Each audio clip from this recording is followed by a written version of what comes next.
আজকে আমরা GTA 5 খেলছি। আমরা গেম স্টার্ট করে দিয়েছি। তাড়াতাড়ি এখন ডায়মন্ড ক্লাবে যাব। গাড়িগুলো খেয়ে আমি যাব।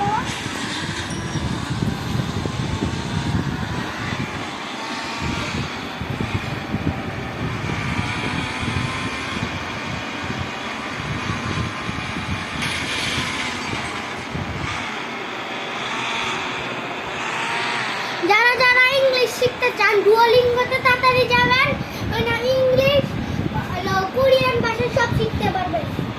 আসেন আমরা গেমে জয়েন করি।